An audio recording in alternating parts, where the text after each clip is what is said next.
So can you please tell us who or what are the Dogmen and why are they different than werewolves? So I'm just going to hedge this by noting that good material on Dogmen is hard to come by.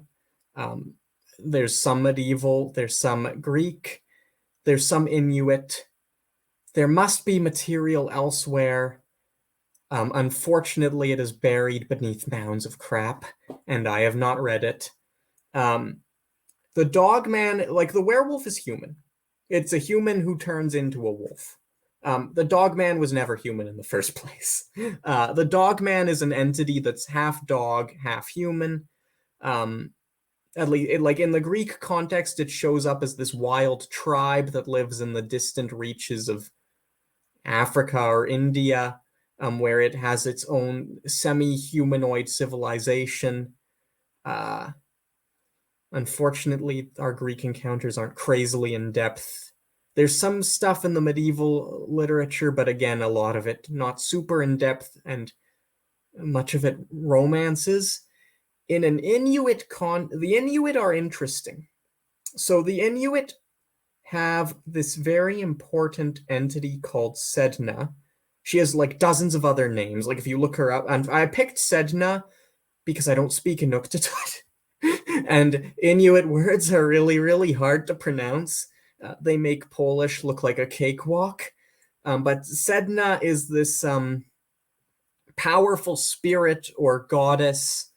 We can pick different names here, who lives under the water and is believed to control the access of Inuit people to water animals. So if she's in a pissy mood for whatever reason, usually because she feels that the taboos of the ocean, so these are going to be Inuit rights, have not been or Inuit rights for controlling the relationship between man and nature have not been respected.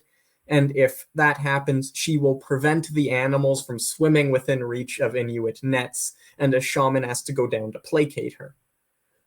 Where this connects to Dogman is in the origin myth of Sedna. Sedna, per the Inuit lore, was once this woman, and her father, who was this malicious and cruel man, forced her to marry a dog.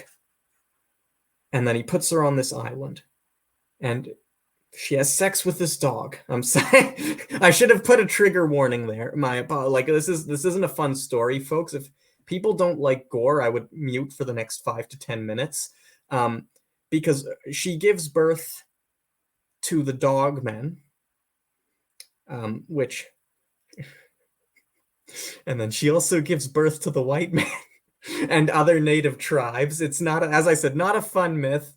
Very clear political overtones to parts of this story. This story has been recounted by both the Greenlandic Inuit and the Canadian Inuit, who were separated for centuries because of political boundaries. Eventually, her father. Racist. It's not a story that lends itself to the views that the Inuit were egalitarian, is all I'll say. As I said, I don't think this story is believed nowadays, is all I'll say. But yeah, she gives birth. These tribes leave. The story gets tragic because her father kills her husband, the dog. He brutally murders her, and then he leaves her on this island to starve, and when she tries to climb into the boat and escape, the father smashes her fingers off, forcing her to go into the water, and she drowns, and then she becomes a sea goddess, because why not? And the rest is history. The important aspect here is of Sedna's children beyond us, the people in this call, are dogmen. And dogmen have a huge role in Inuit folklore and religious belief. They're all over the place, where again they form wild packs.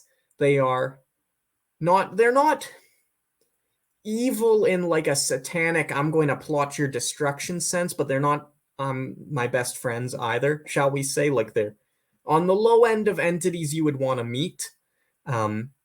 That on that point, I think literature that's called the malignant is correct because all events indicates they're harmful, but for a yar stabby reason. Uh, Yeah, I have a question for both of you from my friend Mario. But before I read the question, I just want to say, again, I don't know anything about Dogman except from numerous videos I've been watching from eyewitness reports with some usually shaky, blurry cameras at night. Look at this creature. Could it be, look at its eyes. And then you see like a humanoid wolf like creature that will be lurking and attacking people. So, like you said, it may not be the most peaceful creature, but it's not satanic evil. So to me, if it exists, I have no clue. Could be just a legend, could be just someone is playing with video effects and Photoshop, whatever. But if it exists, maybe it sounds more like a territorial being, which is like just protecting. Hey, this is where my nest, my cave is, and you people came camping, so I'm warning you, back off or I'll attack you. So maybe in a way like a bear or a wolf, like I'm protecting my territory and protecting my cubs, whatever.